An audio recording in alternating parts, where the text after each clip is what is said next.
Bonjour, c'est Damien et bienvenue pour ce Parlons Lecture. Aujourd'hui, très spécial puisque je vais te parler de Goldorak, la bande dessinée. Ouais, voilà, juste pour que vous voyez. Elle est immense. Donc c'est la version collector, mais j'y reviendrai. Euh... Goldorak. Avant de donner mon avis rapide et les arguments, petite présentation bien sûr, le contexte, pourquoi une BD Goldorak. Donc c'est une BD qui est sortie l'année dernière, oui, fin de l'année dernière, qui est disponible donc en version normale, et moi j'ai la version collector qui est une édition limitée que j'ai pu précommander. Il y avait eu une erreur, j'ai cru que je pouvais pas l'avoir, puis finalement je l'ai eu, donc je suis content. Je m'attendais pas par contre à qu'elle soit aussi mastoc. Pour de vrai c'est lourd, on dirait pas. Alors c'est pas non plus, c'est pas 3 tonnes, mais voilà, c'est assez lourd, c'est grand. Et la BD fait vraiment cette taille-là. Alors par contre, la BD standard, je ne sais pas si elle fait cette taille-là. Bref, j'en sais rien. Et c'est une bande dessinée qui est un peu spéciale.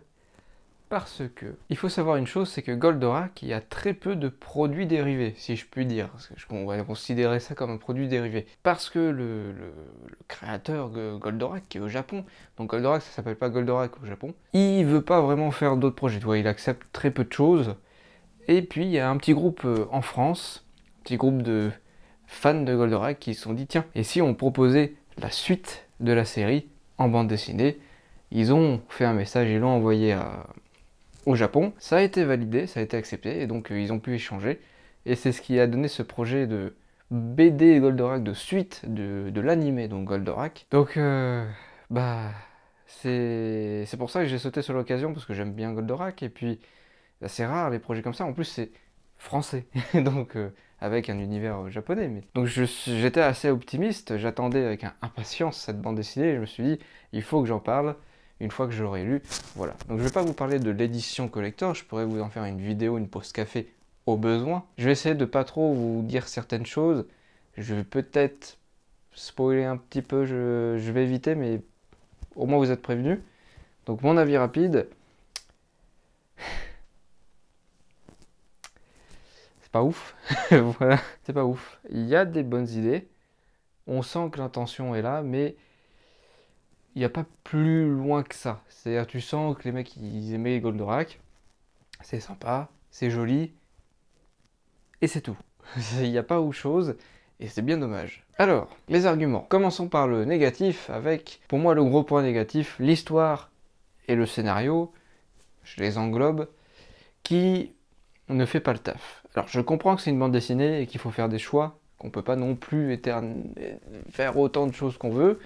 Il y a le coût aussi derrière, un coût financier, donc il faut faire des choix. Mais là, je trouve que les choix, ils n'ont pas été bien choisis, justement. L'histoire en elle-même, donc c'est quoi l'histoire? C'est la Terre, ça se passe quelques années après la fin de Goldorak, donc à la fin de Goldorak, là je vais spoiler, mais Goldorak s'en va, il y a plus, enfin, Goldorak n'est plus sur Terre. J'ai les lèvres qui sont mortes. Et comme Goldorak n'est plus sur Terre, bah, il n'y a plus de gros robots pour protéger au cas où il y aurait des nouveaux méchants. Et donc c'est ce qui se passe, ça se passe bien des années après. Il y a des nouveaux antagonistes qui arrivent, qui attaquent le Japon, pas la Terre, le Japon, parce qu'ils veulent coloniser, enfin occuper le Japon, quoi. Et bien sûr, toute la question, tout le truc, c'est de faire retourner Goldorak, d'essayer de recontacter, de savoir où il est, etc. Alors, sur le principe, ça aurait pu être intéressant, mais c'est très vite expédié. Et c'est un peu le souci avec ça, c'est que c'est très vite expédié, avec un mélange de fanservice, avec un mélange de scénario à la française, très, très plus dans le mental que dans l'action, avec des questions et tout. Ça aurait pu être intéressant. La fin aussi aurait pu être intéressante, mais il a fallu que il y ait un retournement de situation prévisible à des kilomètres, qui est très vite expédié, qui est très explicite, alors qu'on aurait pu justement ne pas montrer ce retournement de situation, continuer l'histoire et faire en sorte, qu'est-ce qui se passe et tout, et découvrir ce qui s'est passé avec l'équipe de Goldorak. Et non, en fait, on te le montre tout ça. Donc en fait, il y a plein de points, c'est pas très intéressant, les personnages, t'as pas l'impression qu'ils ont vraiment vieilli, alors qu'ils sont censés avoir vieilli. Ils ont progressé dans leur vie, mais c'est très vite expédié, en 2-3 lignes, ils te montrent ça, mais ce qui fait qu'on s'attache... Moi, je me suis pas attaché au perso, en fait. Je me suis pas attaché aux persos, et encore moins aux antagonistes, parce que bah, ils sont nouveaux, donc et le problème c'est qu'ils n'ont pas de page pour eux, quoi. Et à la fin, on essaie d'être sentimental, avec le violon et tout, mais ça fonctionne pas. En tout cas, moi, ça m'a pas du tout. J'ai jamais eu d'émotion dans cette bande dessinée, Goldorak. Et c'est dommage. Et le gros point faible, c'est ça. C'est le scénario, l'histoire. Très vite expédié, il y a des bonnes idées, mais c'est mal mis en place, mal raconté, et ça prend des fois des directions qui sont pas forcément celles que moi, personnellement, j'aurais pris. Ce n'est que mon avis, bien sûr, mais pour moi, c'est le gros point négatif. Petit point négatif, c'est le fanservice français. Parce que il y a quelques petits trucs, clin d'œil, à la série française, notamment le générique. Ouais, c'est dispensable. Bon, par contre, le point positif, quand même, le point positif, c'est que le premier, c'est un petit point positif, ils ont respecté globalement les designs, enfin, comment dire, pas les designs, mais l'aspect design de la base du design de l'ensemble de la série animée Goldorak. On retrouve vraiment les traits. C'est plus bande dessinée, mais c'est pas non plus trop bande dessinée. On a vraiment cette patte qu'on retrouvait dans la série animée. Et maintenant, le gros point positif, c'est joli.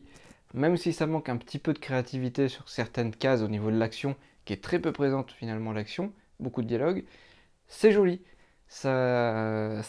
Visuellement, ça donne envie. Voilà. Et c'est bien. Bon, conclusion. Bah, OSEF sur 20, hein. Je trouve que c'est un peu le cadeau, tu fais oui, mais non. C'est joli visuellement, on sent la tension, voilà, derrière, on sent que ils ont envie de faire plaisir à ceux qui aiment bien Goldorak, mais bah finalement, voilà, le scénario est pas ouf, l'histoire est pas ouf, les combats sont pas ouf, il y en a peu finalement, des combats sont pas ouf. L'évolution des personnages, le développement des persos, c'est quasi inexistant. Est-ce que ça valait le coup de faire ça? Sur le papier, oui. Dans la pratique, non. Conclusion, pour finir la conclusion, est-ce que ça vaut le coup ou pas de l'acheter?